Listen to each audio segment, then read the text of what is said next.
Welcome to SVG-TV News for Thursday, April 12th, 2018. I am Rochelle Batiste with the details.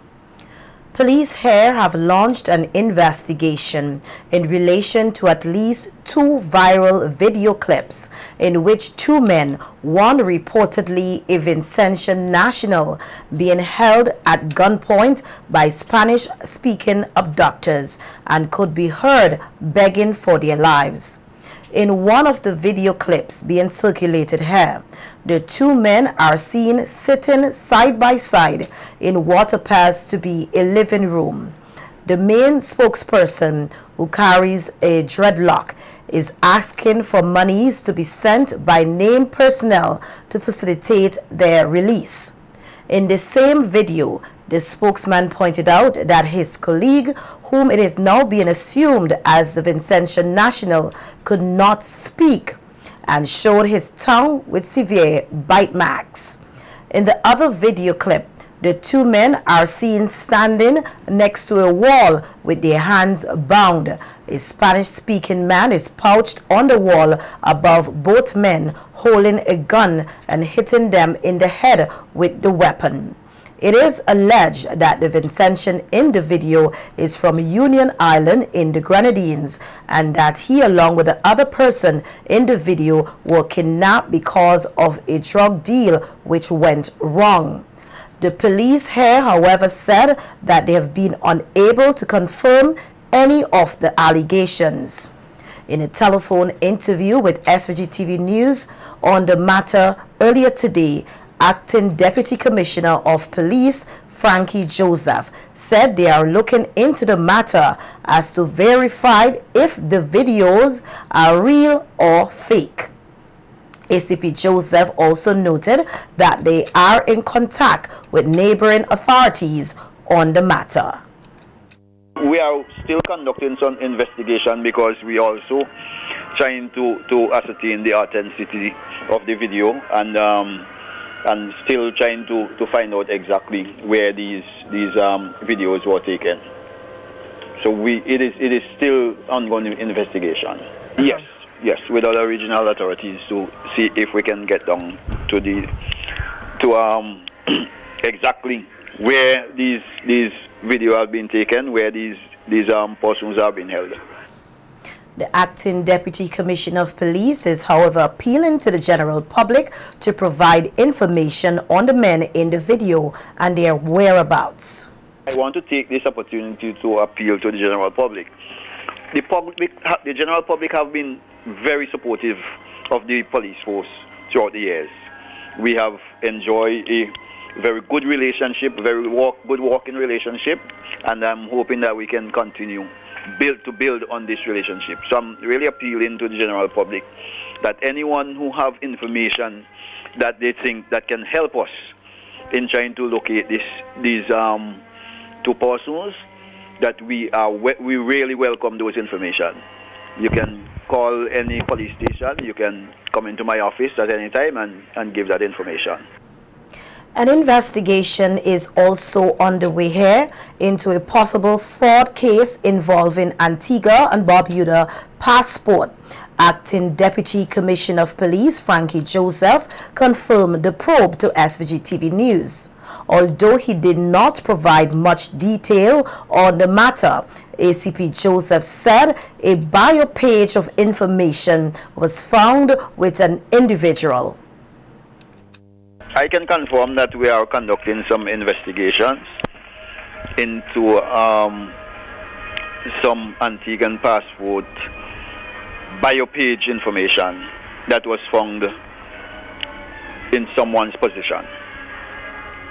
But this is early stage in our investigation, and I really cannot disclose any more information.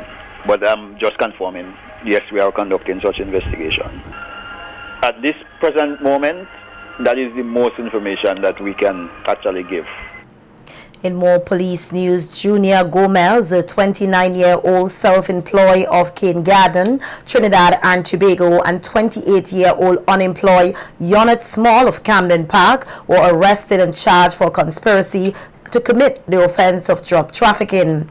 The incident reportedly occurred in Cane Garden about 9:40 a.m. between Saturday and Sunday last week. According to reports, Gomez and Small agree to pursue a course of conduct that, if the agreement was carried out in accordance with their intent, it would amount to or involve the commission of the offense of drug trafficking. Gomez and Small appeared before the Serious Offences Court on Tuesday to answer the charges. Gomez pleaded guilty to the charges of drug possession and drug trafficking, while the charge for conspiracy to commit the offense of drug trafficking was withdrawn against him by the prosecution. Gomez was sentenced to serve 18 months at a magistrate's prison for being in possession of controlled drugs and 22 months for drug trafficking. All charges against Small were withdrawn by the prosecution. In an unrelated matter, Yonet Small was arrested and charged, this time for attempting to induce the Bilal Correctional Facility at 5:15 p.m. yesterday, Wednesday, April 11th. Reports are that around midday, Small attempted to smuggle a digital card into the Bilal Correctional Facility. Small was expected to appear before the Kingston Magistrate Court today to answer the charge. In other news, Minister of Finance and Economic Planning, Camilo Gonzalez, has acknowledged that there is a need for pension reform here in SVG, noting that the existing pension arrangements are unsustainable. Responding to a question in Parliament recently in regards to the government's commitment in resolving the matter with the relevant stakeholders, Minister Gonzalez noted that discussions have already begun on the issue of pension reform. Government's NIS contribution is $12.5 million. In other words, retirement benefits for 2018 cost the government $72.5 million. Yes, the government commissioned the actuarial study to inform us on possible options for the reform of the public service pension system. And naturally, this is a sensitive matter, it's of great national importance, and which is why it was tackled frontally in the budget address. We intend to have wide consultations with all the stakeholder groups, including the Public Service Union and other unions, but it is not a negotiation. We will seek to find consensus. We will seek to educate all of the various stakeholders as to what is at stake and where we intend to go, what we have done so far. The Finance Minister further noted that in an effort to improve the long-term financial sustainability of the National Social Protection Program, the National Insurance Service, NIS, has been engaged in a fairly comprehensive reform plan which will run up to 2028. Contribution rate for regular employees increased from 8% to 10%, whereas the contribution rate for self-employed advanced from 7.5% to 9.5%. Those changes took place in 2014. To create long-term actuarial balance between the income and the long-term cost of the fund, the pensionable age and the number of years required for full pension are being gradually increased by 1 year every 3 years, which started in January 2016 and will continue until January 2028. The system is currently a little bit front-loaded, and they're making some changes, actuarial changes, to ensure that it is less so going forward. Newly installed President of the St. Vincent and the Grenadines Teachers Union, Wendy Bino, is calling on the government to provide more meaningful benefits for the nation's educators. Speaking at the union's 2018 budget review town hall meeting on Tuesday at French's House, Bino claimed that the budget fails to address issues such as the working condition of educators. Teachers and principals' working conditions fail to find prominence in this year's budget. The SVGTU expects a serious plan for the upkeep and maintenance of all schools in the system. Too many of our teachers and principals suffer from poor working conditions. If teachers and principal working conditions are poor, it means, therefore, that the nation's children's learning conditions are also poor. Furthermore, if our education system is going to be a first-class one, it must have the right resources. While the Teachers Union president commended the government for reducing personal income tax, she, however, called for what she termed as more meaningful benefits, noting that inflation is making it difficult for persons to live sustainable life off their current income. Businesses are among the main contributors that generate economic growth, and we are certain they feel a sense of relief. Our workers, too, have also benefited from the reduction of personal income tax from 32.5% to 30%. The raise of the standard deduction for personal income tax from $18,000 to $20,000 is also commendable and is welcomed by teachers and other public sector workers. We are, however, concerned with the rising cost of living and the rate of inflation, which continue to negatively impact disposable income for most households. It is also important that the budget focuses a lot more on youth development and youth empowerment through sports and culture and youth employment. Greater economic planning and wise financial management are needed if workers are going to see meaningful benefits for their hard work. Representatives from several response agencies here in SVG on Monday began a week-long search and rescue training course that would aid in their response to emergency situations. The program, initiated by this country's Consular General to Canada, Fitzgerald Huggins, is being conducted by a team from the Global Fire, a charitable organization based in Ontario, Canada, that delivers basic firefighting and pre-hospital emergency medical care training to volunteer and professional organizations in developing countries. The Agency for Public Information said in the release that the participants will be exposed to specialized training in search and rescue. Participants are drawn from several units of the Royal St. Vincent and the Grenadines Police Force, as well as the SVG Red Cross, the Teachers Credit Union, and the Argyle International Airport. The program, which began last Monday, will conclude on April 17th. Students of the Division of Technical Vocational Education of the SVG Community College at an exhibition held earlier today showcased their creative ideas which they believe can take SVG's tourism sector forward. Program coordinator of the Travel and Tourism Group, as well as lecturer at the college, Zuba Adams, told SVG-TV News that the student ideas hinged around elements which can help boost SVG's tourism product.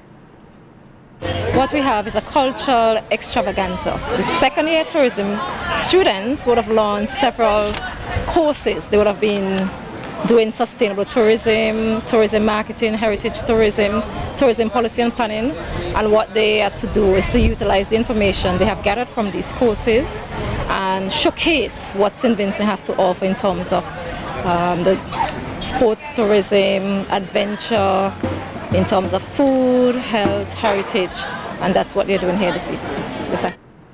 Adams added that the students have expressed the need for all tourism stakeholders to use more of SVG's cultural and natural resources to improve the tourism product.